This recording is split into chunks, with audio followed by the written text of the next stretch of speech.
vous, j'espère que vous allez bien. On se retrouve aujourd'hui pour une nouvelle vidéo sur un composant à apparaître sur BibVideo. Avant toute chose, je tiens à m'excuser pour la précédente vidéo où j'ai pas parlé assez fort. Aujourd'hui, étant un peu enrhumé, ça va faciliter un peu les choses.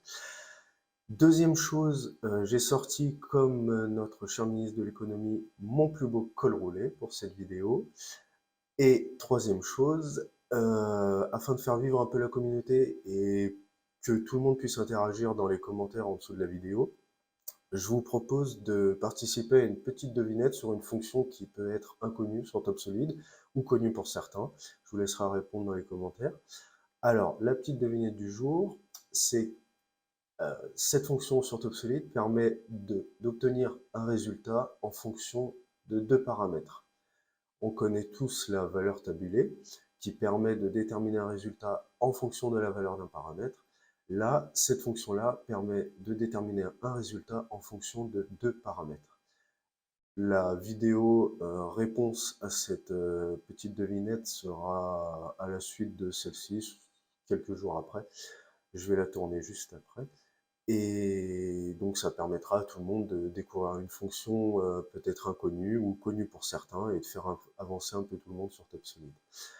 Alors, une fois n'est pas coutume, on va se retrouver pas pour commencer sur TopSolid, mais sur le site de LMC, puisqu'aujourd'hui on va parler des Youk. Et c'est un composant qui me tient à cœur puisqu'il m'a pris beaucoup de temps et je pense qu'il peut permettre à beaucoup de dessinateurs, concepteurs d'utiliser ces Youk-là sur TopSolid et de faciliter leur intégration dans ce super logiciel.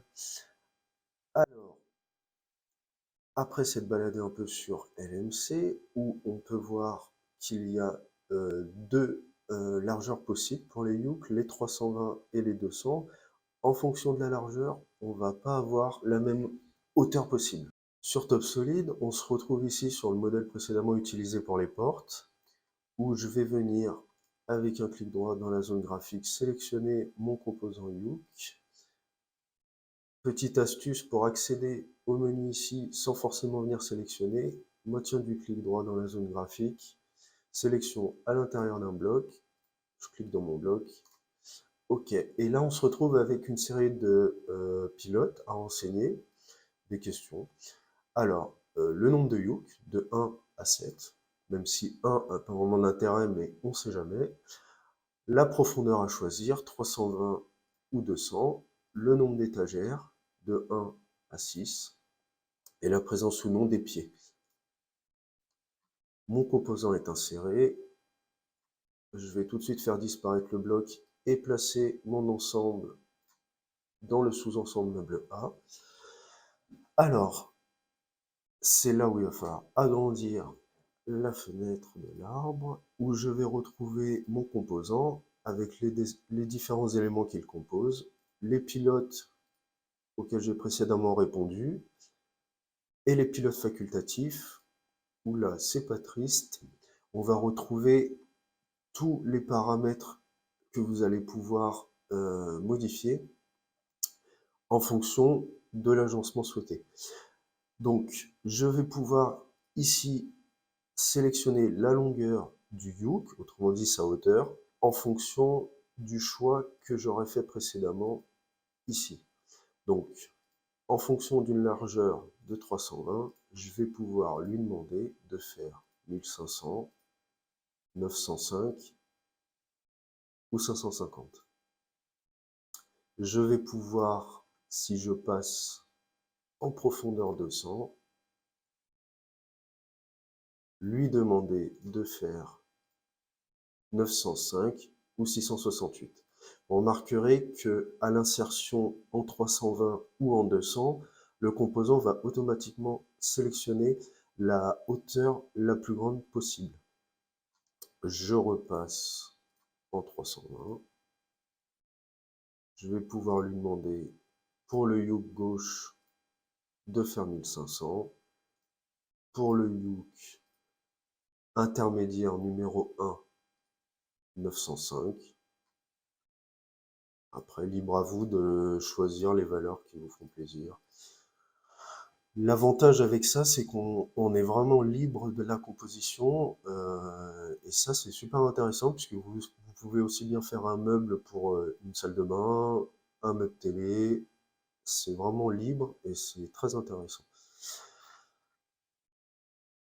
Par la suite, on va pouvoir, par exemple, sur le yoke intermédiaire numéro 4 qui se trouve euh, ici, lui demander de se positionner, par exemple, c'est pas ça, c'est le décalage de la face basse sous la traverse numéro 2, la traverse numéro 3. J'ai fait en sorte que, sans renseigner de valeur, vous puissiez les positionner à peu près de toutes les façons possibles, en hauteur et en largeur. Pour les étagères, on va retrouver les différentes valeurs possibles, à savoir les épaisseurs, avec des valeurs prérenseignées de 19 à 38. Rien ne vous empêche de mettre une valeur de 50, par exemple, si ça vous fait plaisir, ou de repasser en 38, ou de simplement sélectionner les valeurs prédéfinies. Je vais pouvoir lui demander de se positionner à gauche par rapport à la longueur du bloc pilote. Donc, la longueur du bloc pilote étant déterminée par le yoke gauche et le yoke droit, je vais pouvoir lui demander de se placer par rapport au yoke intermédiaire 1, tout en se mettant en retrait de la valeur du jeu qui est renseigné ici, à savoir 5 mm par défaut. Vous pouvez le mettre à 0, et dans ce cas-là, l'étagère viendra s'aligner sur la face extérieure du yoke, ou intérieure, ça dépend comment on voit les choses.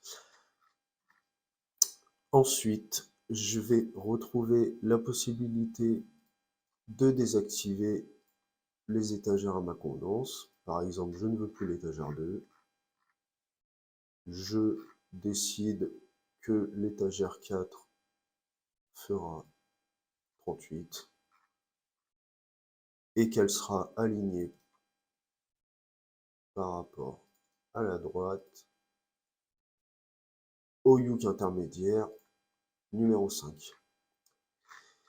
Si on retourne dans les pilotes et le choix du nombre de yoke, je vais pouvoir lui demander 4 yoke. Dans ce cas-là, ils se répartissent tous équitablement. 2 yoke, 5, 6, où on revient à 7 comme tout à l'heure. Je vais pouvoir également piloter la présence des pieds individuellement ou collectivement, ici, en lui demandant aucun pied. Dans ce cas-là, le bloc du composant se décale vers le bas de la valeur de la hauteur des pieds. Si finalement je veux des pieds, mais je n'en veux pas sous l'étagère intermédiaire 2, je vais pouvoir lui enlever son pied. Voilà, au niveau des plans, sur les plans, on va retrouver en référence nos yoke, avec leur désignation, la référence qui s'y apporte. Alors, la référence, pour LMC, franchement, c'est super bien, puisque eux, ils ont une façon de référencer leurs produits qui nous permet de comprendre facilement ce à quoi on a affaire, à savoir le CAD pour le cadre et la hauteur, donc à savoir que le yoke intermédiaire 2 fait 2210, le yoke intermédiaire 3 fait 550 et le NO correspondant à la couleur du yoke, à savoir noir. Voilà, j'espère que ce composant saura attirer votre attention. Je vous laisse mettre un petit pouce bleu sous la vidéo, ça récompense le travail qui est fourni, comme dit un youtubeur que j'apprécie beaucoup. Et puis on se retrouve bientôt pour une nouvelle vidéo, un nouveau composant ou une nouvelle fonction, une petite astuce, un petit tip sur TopSolid. Je vous souhaite une belle semaine, une belle journée, à bientôt.